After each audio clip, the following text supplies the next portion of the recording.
The biggest off-season of Dana Altman's career begins Tuesday.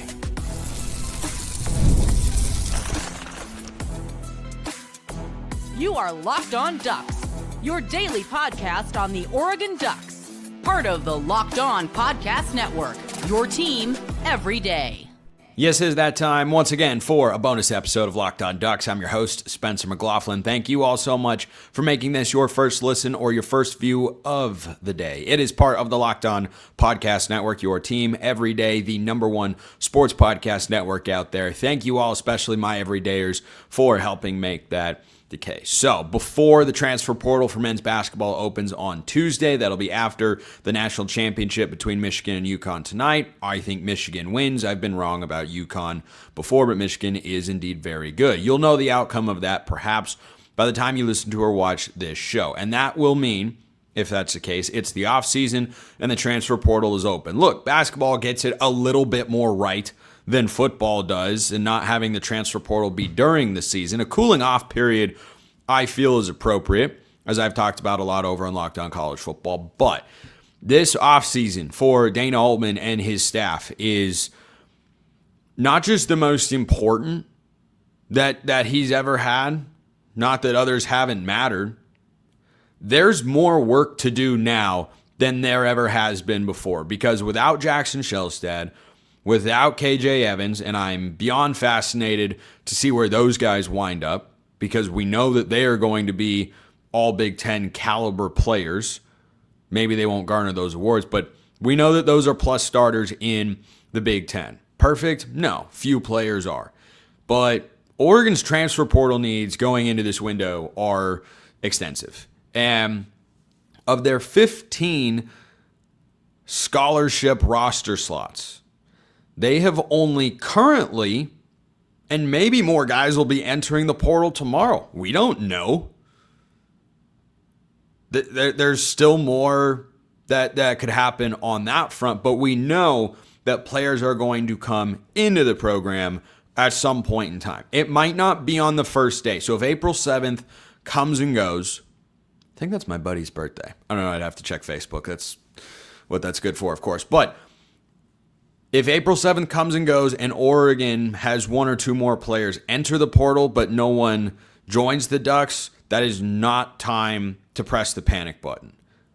The needs are extensive, and we'll see how much groundwork has been laid in a substantive manner by what happens in the first few days. But I'm not placing final judgment on anything until the process actually has time to play itself out.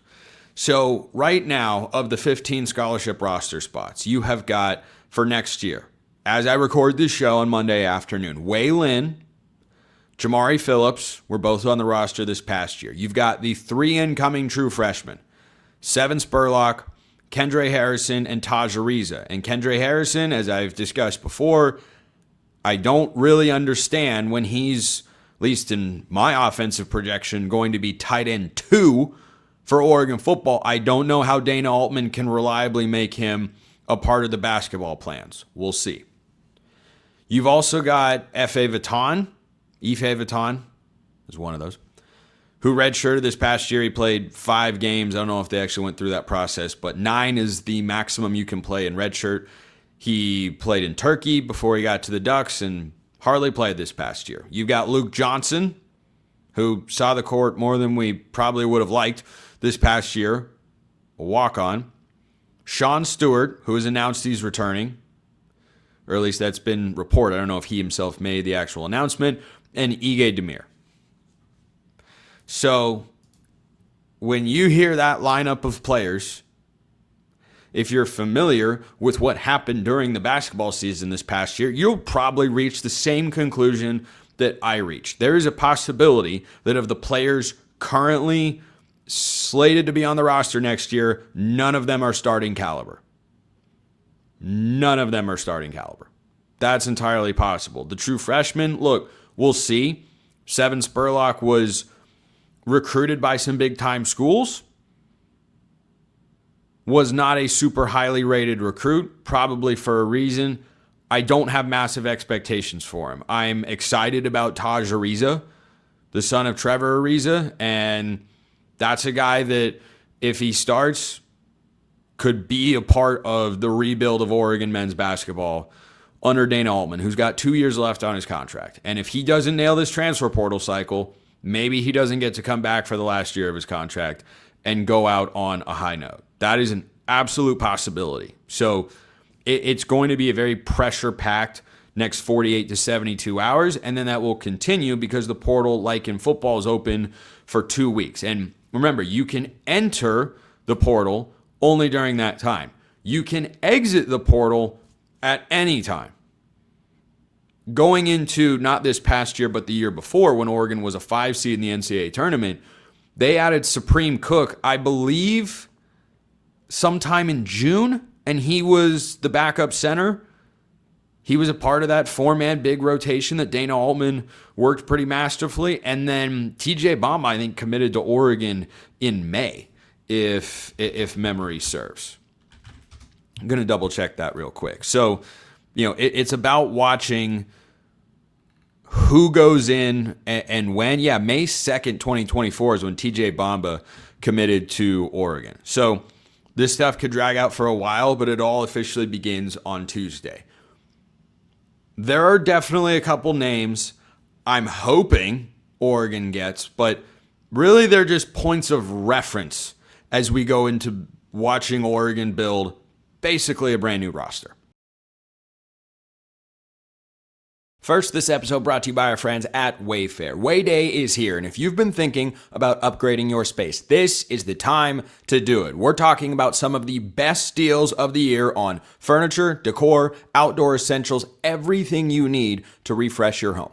During Wayday, Wayfair is offering up to 80% off with fast and free shipping on everything, making it easy to find pieces that fit your style and budget. So, whether you've got an apartment, whether you've got a house, a townhouse, whatever you want, whichever room you are trying to give a new feel. It's spring. It's about optimism and new and looking forward and growing, and Wayfair is here to help you reach those feels. That is why you need to go check them out. 80% off during Wayday. Absolutely awesome. Go check them out. Wayday is the sale to shop the best deals in home. We're talking up to 80% off with fast and free shipping on everything. Head to wayfair.com April 25th through the 27th to shop Wayday. That's WAYFAIR.com.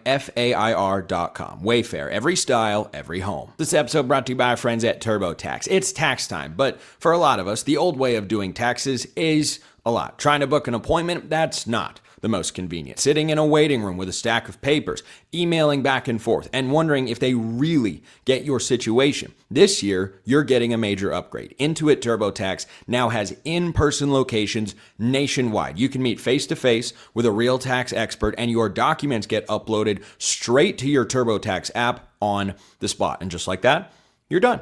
Your TurboTax expert works to get you every dollar you deserve while you get real-time notifications as you go about your day. It's the relief of walking in and meeting a real person and walking out knowing your taxes are being handled right. Head to turbotax.com/local to find a store near you and book your appointment. That's turbotax.com/local. Check them out at turbotax.com/local.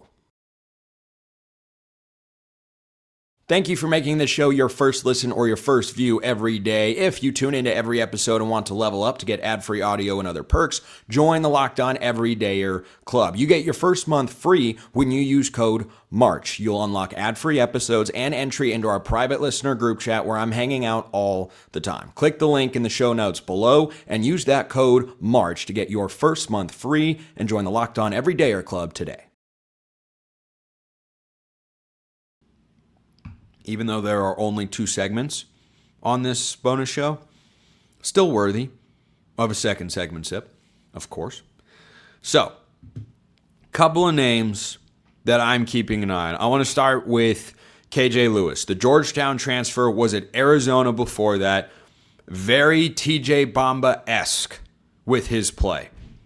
Defensive maestro, thick, built, experienced wing.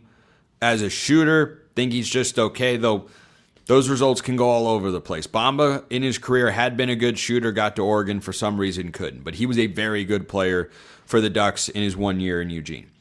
That's a guy that Dana Altman has seen before. It's why I wonder if he's going to be able to get him out of the transfer portal. And that's how Bamba and Angel, I think, came to the Ducks. Was Angel had played for Stanford. Dana Altman had coached against him for years. Bamba had played at Washington State. Dana Altman had coached against him before. So that's a name. He's been in the portal for quite a while. If Oregon were to get somebody like that, gosh, that would be great. That would be a phenomenal, no-brainer, proven Power 4 production starter. Slot him in on the wing. Him and Taj Ariza together could be a great defensive tandem for the Ducks with plenty of offensive skill to go along with it. So that's one name that is near the top of my wish list. Now, the other guy I want to bring up, more as a reference point, is, I think his name's TJ Blackwell. He just went into the portal, and he's the guard from Wisconsin. John Blackwell. He's testing the NBA draft waters while entering the portal. So John Blackwell is immediately, if he does play for another school next year, going to be a top 5 impact transfer in the entire country. This is not the type of guy that I expect Oregon to be able to go out and get. But what I am looking at to understand what Dana Altman's abilities are, and we can use this as an evaluation period for Oregon's NIL situation as well, because last year you'd say, boy, that wasn't very good. And the year before you'd say it was very good. Well, NIL was around for both of those years. Oregon had a very talented roster 2 years ago, very untalented roster relative to what they expect to be able to accomplish this past season. That would lead you to believe it was more personnel and scouting based with regards to their shortcomings than NIL. But you can raise more questions about that if Oregon can't get any premier transfers. But these are the sorts of guys like John Blackwell or maybe even KJ Lewis that are going to seek legitimate Power 4 homes. And if Oregon is going out once again, as they did last year with, Devon Pryor or Takai Simpkins. And look, I liked Takai Simpkins. I did. He was solid for the Ducks. Turned the ball over a lot. That can happen when you're going up a big level of competition. He was going from Elon to the Big Ten, and that was a struggle. But hey, Simpkins could score. He played defense. He worked hard. He was Oregon's only reliable shooter, start to finish last year. So that was a solid move overall. But among the other transfer portal additions, it was a lot of whiffs. Waylon did not work out, and we'll see if he ends up returning. Devon Pryor did not work out. Des Lindsey contributed, but was he a huge player? No. Sean Stewart is back, but, that's a guy that I was pretty indifferent on bringing back to Oregon's roster next year. But I want to see Oregon, for me to consider this transfer portal window a success, go out and land a guy, maybe not of John Blackwell's caliber, but maybe, if he's an A, can Oregon at least get a B or B plus caliber transfer portal addition? I don't think it'll exclusively be that, because a lot of teams that are very invested, that are more invested, frankly, in basketball and are coming off more successful seasons than Oregon, are going to go out and try to get these same sorts of guys and put together a roster in the portal. I'm wanting to see Oregon go out and say, hey, where can you find like the B or B plus transfer, or a guy that makes people turn heads? Is there going to be a head turner in this transfer portal class? Somebody that Dana Altman brings to Eugene and everyone goes, wait, you want to go to Eugene? You want to go to Oregon with the season that they just had? That Jackson Shelstad guy, he'd be... that was mean. But anyway, so that's the other thing that I'm looking for, is whether they can get that caliber of player, or if they're once again going to have to resort to bringing in lower level guys who are good but not great, or bringing in guys from the Power 4 that haven't proven themselves, but you think you can develop the upside into a really high-level contributing player. So just wanted to give you guys a snapshot of what to expect with the transfer portal opening on Tuesday for men's basketball. At least 4 starters are going to be added in this window for Oregon. At least they better be. Otherwise, next season could be a very long one. So that all starts on Tuesday. Appreciate everyone listening. I will see you next time. Until then, hope you all have a wonderful rest of your day, and go Ducks.